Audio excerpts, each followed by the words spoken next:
I don't know if people really know what it means, but what's a clinical definition of a narcissist? A narcissist is a person who has a pathological, grandiose view of their self-image, and they also have an addiction to fantasy and ideas that are bigger than their reality. Okay, I also read that it says they require constant praise. Absolutely. A sense of entitlement. Absolutely. And I would say a narcissistic person is just a person who just thinks the whole world revolves around them. They don't take accountability to feelings of others or, you know, consider like, well, how does this person feel? It's kind of like you don't have a heart for others. They take advantage of others? I would say they can take advantage of others. Always talk about themselves? Yes, absolutely. Okay. So they're pretty much assholes. Yeah, pretty much. And you just gotta sum it up that way. Is that just another word for that? You can just sum it up that way. I mean, that works. So how did it become a personality disorder? It's a personality disorder when it changes to having that lack of empathy, right? Most people possess narcissistic traits. So most people have a little grandiose view of themselves, think you're a little bit better, more attractive than maybe you really are, a little bit smarter than maybe you really are. But a narcissist is someone who they take their goals so seriously that they don't care whom they harm in the long run. That is when it turns into a personality disorder. It's that lack of empathy, right? Like, as long as I get to my goal, as long as I get what I need, it doesn't matter what happens to anyone else. And that's when it becomes a personality disorder. Now, Jaslyn, you were with someone that had this disorder, correct? Yes, yes. Tell us about that. Like, take us through the relationship. Was it good in the beginning? Did it? So I say, okay, so I majored in psychology. I went to the great Texas Southern University. Okay.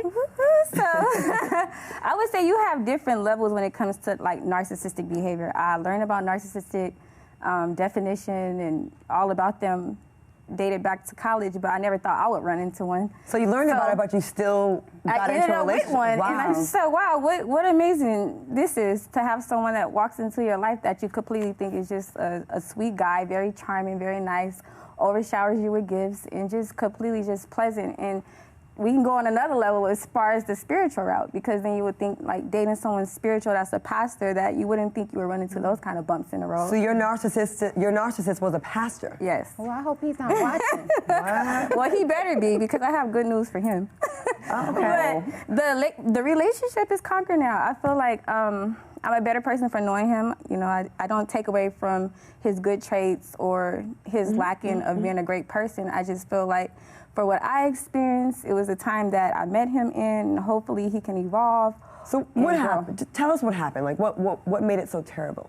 I feel like what made it so terrible is that sometimes we come into a relationship and we don't see the red flags, or we see them and we kind of bypass them.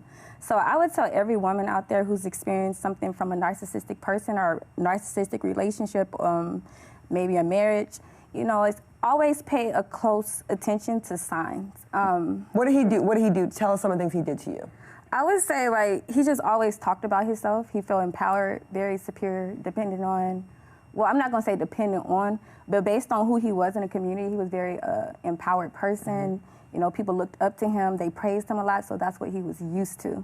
But that's annoying, right? So what was abusive to you? Like, did he, because I think I dated one before as well, and I got left at a party because I was talking to someone too long, and by too long I meant 7 minutes that he introduced me to. Oh, wow. And like, it was very, like, I was always wrong no matter what, he was always right. Yeah. Nothing I said, he never had empathy. Like, I lost a family member, and it was like, oh, well, but anyways, back to me. Well, then, let's get on that. They don't really show support. I feel like my grandparents passed away, and at a very kind of like tragic time in my life.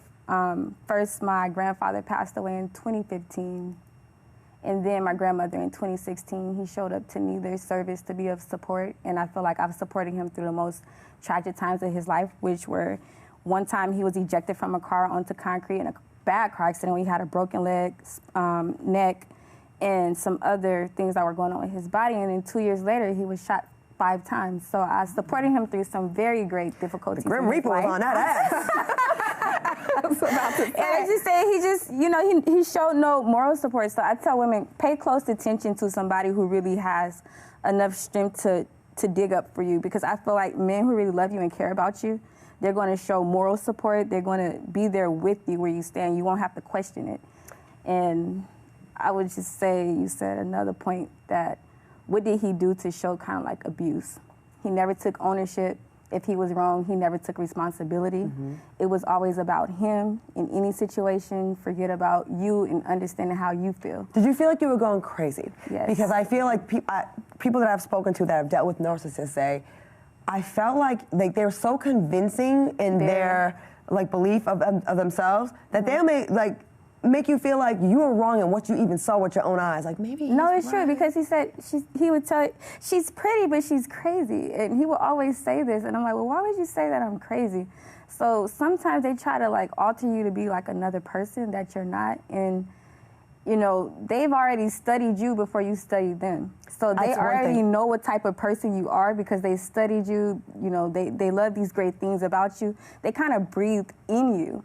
And I feel like they're energy zappers as well because they take your energy because that's the fuel that they need to survive on. So you have to be careful with people who feed off your energy, your joy, you know, your blessings, you being a happy person. Because these persons that come into your life that are narcissists, they tend to take that energy away to, you know, fuel. So you have to be very careful when it comes to, you know, people taking away your joy. And when you start, you know, losing that and feeling depreciated, it's the time to take a step back and start reevaluating the situation, assessing it. Okay, what can this be? Charisma, what do you have to say about that? No, it's so interesting because I noticed two things. When you said, did you start to feel crazy? That's generally a perfect red flag in a narcissistic relationship. It derives from gaslighting. Yes. It is when somebody is trying to make you go crazy. Is that what gaslighting means? Because I hear that term a lot. So can you explain that to the people that are watching right now? Yes, absolutely. Gaslighting is a term it derived from an old movie in the 1940s where this man was trying to steal this woman's money. So he wooed her into this relationship, and then he slowly but surely started making her feel crazy by dimming the lights in their house. And she would go around and say, are the lights being dimmed? And he would say, no. And then he systematically went around to everyone she knew saying that she was going mad and crazy. Wow. And after a while, when the person that you love and that you trust is saying those things about you, you begin to believe it. And that's what gaslighting is. It can be something as simple as you're walking in the park with your love and they tell you to look up at the sky. You can't believe it. Look, the sky is pink. And you're like, am I crazy? Because I think it's blue. But they're so good at it, they make you think that, well, maybe I'm tripping. Maybe it is a little pink. Exactly, Yeah. and that's what gaslighting is. But it can really be a little bit more insidious than that. It can go deeper. You know, it can be about your finances. Like, it can tear down your actual mental health. And it ties into what they call plucking the feathers off of your prized peacock, right? Like, someone loves you. They think that you're Claudia, you're amazing, you're beautiful, and they want your energy in their life, but once they get it, you are competing with their energy. So they slowly but surely, they want you to wipe off, you know, little pieces of yourself so that you can dim your light. So that's two things that I noticed what you were talking about. When you're talking about going crazy, that's that gaslighting. When you're talking about someone that wants to compete with you, that's them plucking those feathers off of their peacock. Like, they loved your beauty in the beginning, but now they want you to be just a little bit less beautiful, just a little bit less smart, tone it down. But after a while, you may tone down where you're no longer yourself anymore. And then they probably don't want you because now you're not that peacock that they first started off liking, You right? know, that's right. And I like to add on with that, most people that are narcissistic, whether it be male or female, I've experienced a male in my life that I love dearly. Like I said once before, he was very much of a sweet guy, very charming. But what most narcissistic people do not like is accountability. And I feel once you bring a person into accountability, and you have to check them at the door. When you see one thing go wrong, don't bypass that. Make sure you check it. Make sure you say, hey, this is how I'm feeling. I like to sit down and have a conversation with you. Like, you just made me feel like a little bit different tonight. And sometimes they don't like to have engagement conversations. They tend to take over conversations. They tend to talk about themselves a lot. So you have to watch for signs like that. And once you sit down with a person, you tell them how you feel. If they show disregard towards you, that's a sign of, okay, I'm not really interested because it's going in one ear and out the other. So then, like, your complaints are not valid to me, right? Is that what they're Absolutely. doing? It's all about me. I'm running the show, and you can say what you want, but I'm not really hearing it. And sometimes they're not really aware of what type of people they are. What about apology? Like, it feels like you, well, I've done it, apologizing for stuff they did. Like, they did something wrong. I go to say something about it. By the time he done flipped it on me, I'm apologizing. They're really great right? at That's that. what they're good at. They're really great at So that. with all these negative things, what's so good about them? Why do they keep getting us? What is it about narcissists that gets us? So they had to have some good times. Absolutely. So the beginning stages of narcissistic abuse is called love bombing. For most people that's been through it, it is the most euphoric feeling of love you will ever have. I hate to compare it to this, but it's like a lot of former crack addicts say. They say it's that first high. So it's the first hit of a crack pipe. Yeah. Great. Or cocaine. Thanks. Cocaine.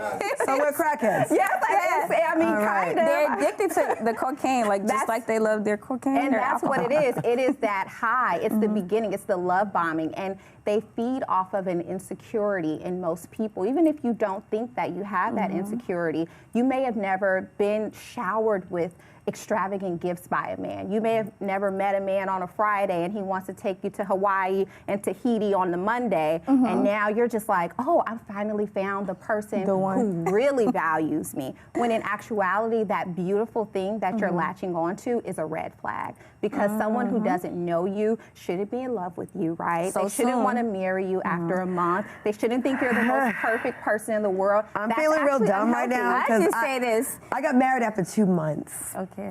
And all these things are like hitting home. Like right away it was, I think you're my soulmate. I can't believe we're gelling like Too this. soon. We just like, it's just like Bonnie and Clyde, us against the world. And my dumb ass, tick-tock, the clock is ticking, my mom sweat me for grandkids. I'm like, all right, let's go to Vegas and do this. You're like, I finally found that person who really knows. It didn't take him a long embarrassing. time. And they start off with nice little sayings like, you're so beautiful, I like to just hang you on my wall and paint you as my canvas. Like, you're the perfect girl that I could have never met. I've always dreamed of you. You're my dream girl. Oh yeah, they start off with these little catchy. But we're raised, I think women especially, we're raised like, when it's right, you're gonna just know right away, right? So then it kind of plays against like putting your walls up for this. You have your walls down because you're thinking, wow, he knows what he wants. He sees that I'm a queen. He wants to marry me in this day and age where no one wants to get married. Exactly. And you just go for it, and it's like, then it just changes. But that's the thing about Operation Relapse. That's the thing about narcissistic abuse is while it's real to you, it's not real to them. So is it a game? They're unaware of their behaviors. So he didn't really like me? Well, I won't say that. I can't say that, but from the research that I've done, it's very hard for a narcissist, a true narcissist, or a malignant narcissist to actually love someone. I heard they don't really love anyone. It's just like they just love themselves. They love the supply. And they're unaware of it. In the psychology community, it's called a supply. So I'm not a person. I'm just a supply, meaning I'm the supply that's giving you love. I'm a supply that's giving you admiration. I'm a supply that's giving you money. So we're just being used for our light. Right. But then once victims. It was never really a relationship to begin with. It was all fake because they never knew. They knew in their mind it wasn't going anywhere. They knew everything. Thanks. They were like 10 steps ahead. I feel great. I like to say, though, it's very important, I believe, as a survivor, not to say that it was fake, because it was real to you. Right? And you don't want to take that from yourself. That's true. And it was very real to you. So while it may not have been coming to you in a real way, don't take those experiences from you. I love to think about those amazing love bombing moments. Like that vacation in Tahiti was amazing to me. Now you can look back on it and you're like, wow, he did that from a dark place, but you don't have to throw it out. You don't have to throw the baby out with the bathwater. Like those good experiences, you can still hold on to what they meant to you. You don't have to take it away from yourself because they weren't insincere. That's true. Well, I got to learn what it was about and experience it firsthand. You know what I mean? Because I didn't know what it was back then, and now, so you are very knowledgeable about this, both of you. Charisma, why did you decide to write this book? Were you a victim of narcissistic? So I'm not a victim, but I am a survivor. I like that. Okay. Yeah, so I'm not a victim, but I am a survivor, and I definitely experienced narcissistic abuse on a level where I felt like it led me into almost a debilitating emotional condition where I really felt like I doubted my own reality. I really didn't trust myself to make good decisions because after a while I started to feel like, wow, you allowed this person in your life, you allowed them to have this level of control in your life, and look where it led you. You don't make good decisions, right? That's very damaging, right? Because as a smart, strong black woman, we think, I know I can spot bullshit from far away. Exactly. And then when someone like this gets in and like really plays with your heart and it's real for you, but it's to find out it was a game, that will really make you doubt and you got to really be careful question your self-worth to not bring that into the next relationship, right? Exactly. So how do you do that? And that's the thing is, I think that you have to turn it inside, right? Like that's a lot of what my book is about is, yes, you have to identify what a narcissist does, but you also have to identify what it is inside of you that attracts a narcissist to you. Because a narcissist is attracted to a particular type of person, and generally that's an empath, an empathetic person, someone who sees the good in people, someone who believes that love conquers all, someone who's never seen a bad day. They just think that they can fix everything and everybody, oh an God, overachiever. you are speaking to my soul right now. You get into those projects, right? Yeah. You love a project. You see someone, you see all those traits, you see those bad things, you've heard those bad things that that person does, but you believe you can change it. You believe you see the good in that person. You remember that love bombing. So while he's a nightmare now, you remember that amazing love and those, dozens of roses.